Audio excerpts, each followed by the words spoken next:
Assalamualaikum warahmatullahi wabarakatuh. Salam sejahtera bagi kita semua. Perkenalkan, nama saya Firas Ferdinand Sabono. Saya dari Prodi Teknik Instrumentasi Kilang tingkat 3. Jadi di video kali ini saya akan menjelaskan terkait tugas UAS, yaitu tugas metering system. Jadi langsung saja kita masuk di tugas yang akan saya jelaskan. Oke teman-teman.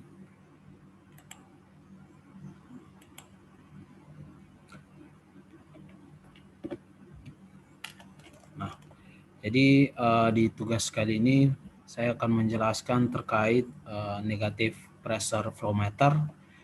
Jadi yang pertama di sini ada pressure differential device. Jadi pressure differential device itu sendiri yang pertama teman-teman bisa baca di sini, the principle consists of measuring the differential pressure delta P generated by a primer element, the diaphragm, the venturi tube, and the nozzle set in pipe in which the fluid is flowing. Nah, jadi di sini prinsip dari differential device, pressure differential device ini sendiri. Jadi dia terdiri dari pengukuran tekanan atau delta P yang dihasilkan oleh elemen utama, yaitu diafragmanya. Nah, diafragma atau kalau di alat venturi, kalau di venturi yaitu venturi tube, dan juga untuk di nozzle-nya. Nah, seperti itu teman-teman. Jadi untuk ini dia dipasang di dalam pipa, di dalam fluida, kemudian dia mengalir seperti itu teman-teman. Mungkin itu prinsip dari pressure differential device. Kemudian ada variant technologies can be used to measure instantaneous flow, volume, or fluid. Jadi masing-masing teknologi ini memiliki kelebihan dan kekurangan juga teman-teman. Jadi untuk pressure differential device sendiri juga memiliki kelebihan dan kekurangan. Nanti kita akan bahas di slide selanjutnya seperti itu teman-teman. Kemudian each one dash technologies has advantage and disadvantage for frequent process and to choose much for number of parameter. Jadi apa teman-teman, semua flow meter tekanan negatif ini dia terdiri dari dua elemen. Sorry ya teman-teman, jadi all negative pressure flow meter to coach of two element. Jadi dia memiliki dua elemen. Yang pertama itu ada on off cycle, ini on off cycle, dan juga a differential pressure sensor. Jadi yang ini responsibility for delta P, ini measuring untuk delta P. Jadi dia bertanggung, yang on obstacle ini dia bertanggung jawab untuk delta P, sedangkan yang differential pressure sensor ini dia mengukur delta P. Kira-kira seperti itu teman-teman. Oke, kita lanjut saja di slide yang berikut. Di slide ini kita akan bahas tentang keuntungan dan kerugian atau kelebihan dan kelemahan dari pressure differential device ini sendiri.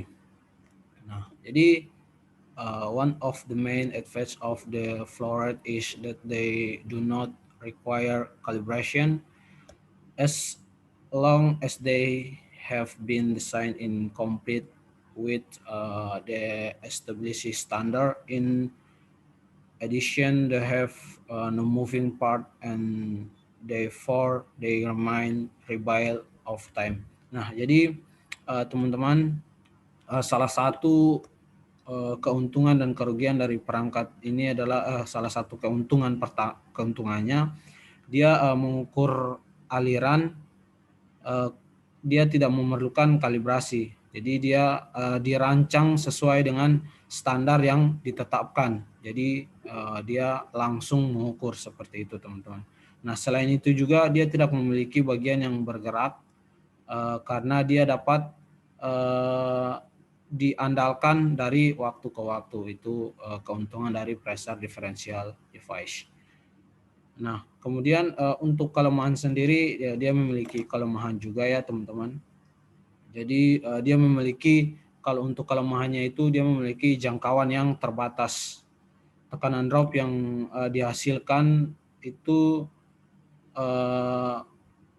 tekanan drop yang dihasilkan itu ini dia jangkauannya terbatas, teman-teman, dan kepekaan instalasinya juga untuk meminimalkan sensitivitas itu tidak terlalu panjang atau untuk hulu dan hilirnya seperti itu. Next, kemudian kita lanjut di sini kita akan bahas tentang standar. Jadi standar ISO 5167-1. Nah, kira-kira ini standar untuk apa? Langsung saja kita bahas ya, teman-teman. Jadi ini pada American standar yang paling umum digunakan. Jadi untuk ini sendiri perhitungannya adalah standar API 2350. Di Eropa ini referensinya adalah standar ISO 51671. Nah, itu untuk differential pressure device-nya, teman-teman. Kemudian standar ini menentukan geometrik dan kondisi operasi dari tekanan yang berbeda. Kemudian perangkat diferensial dan juga memberikan informasi tentang menghitung laju alir dan ketidakpastian terkait. Nah, kemudian perangkat perbedaan tekanan standar atau tipe lainnya ada juga seperti plat orifice, nozzle, dan tabung venturi. Seperti itu, teman-teman.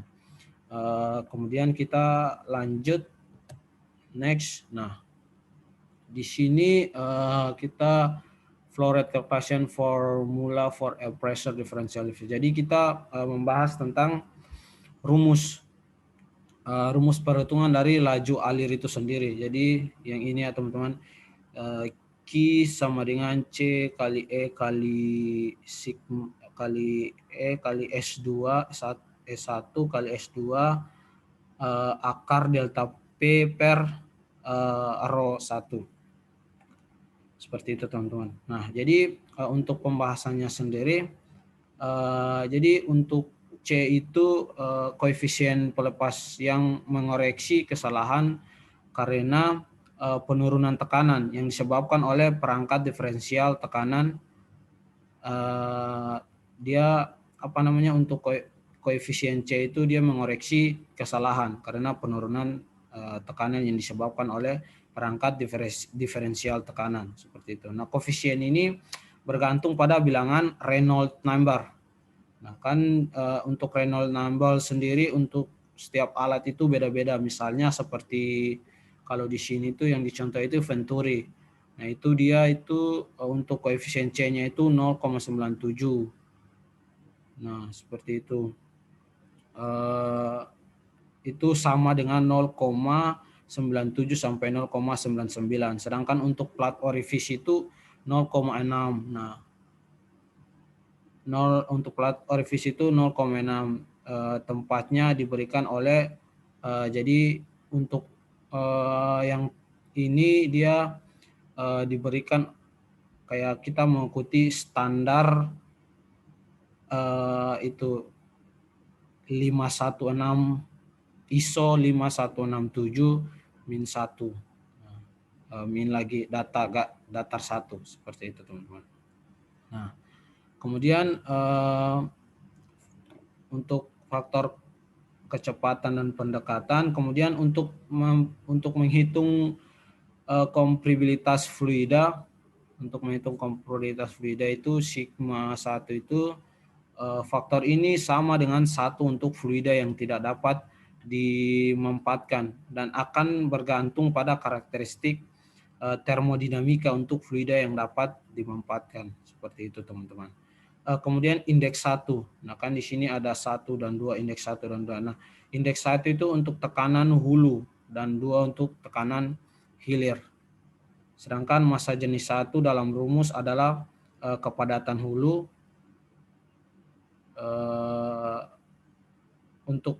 untuk massa jenis satunya itu adalah dalam rumus itu adalah kepadatan hulu. Seperti itu teman-teman. Kemudian kita masuk pada pressure differential device Vicon. Nah, jadi pressure differential device Vicon ini sendiri, kalau teman-teman tahu, sebenarnya dia sama dengan cara kerjanya itu sama dengan diferensial perangkat tekanan dari Venturi. Jadi itu untuk prinsip kerjanya itu sama teman-teman. Jadi device Vicon ini sendiri dia menggunakan prinsip pengukuran yang sama dengan sistem Venturi. Nah, dia pengurangan luas penampang, teman-teman bisa lihat luas penampangnya yang dicapai yaitu diameter luas dari elemen tetap. Nah, ini kerucut yang ini dinamakan dengan Vicon teman-teman. Jadi di tengah-tengah pipa inilah yang dinamakan dengan Vicon. Jadi untuk tekanannya untuk fluida yang masuk, nah di sini nanti Vicon ini yang kayak mengukur tekanannya gitu teman-teman. Nah, kemudian itu untuk Vicon, kemudian kita lanjut di pressure differential device Venturi. Nah, seperti yang tadi saya sudah bilang bahwa Venturi, jadi untuk Venturi ini dia dia terdiri dari tekanan yang kerucut ya teman-teman. Jadi ini tekanannya kerucut, teman-teman bisa lihat di tengah-tengah ini dia dari fluid direction, nah masuk ini ada kerucut di sini teman-teman. Nah, kemudian convergent, jadi convergent itu diikuti oleh bagian silinder. Nah ini silindernya. Jadi kemudian dari fluid direction, kemudian dari convergent section, kemudian diikuti oleh silinder section, dan kemudian ada different section. Nah jadi untuk laju aliran massa ini dinyatakan menggunakan hubungan yang sama seperti diafragma. Seperti itu teman-teman. Jadi ketika fluida masuk, kemudian dia di sini dia masuk, kemudian ketemu dengan convergent section, kemudian ada cylinder section, baru yang terakhir di sini ada different section. Nah, seperti itu teman-teman. Mungkin itu penjelasan dari saya. Saya mohon maaf apabila ada salah, ada kurangnya, saya juga masih belajar. Mungkin itu saja dari saya. Assalamualaikum warahmatullahi wabarakatuh. Salam sejahtera bagi kita semua. Terima kasih.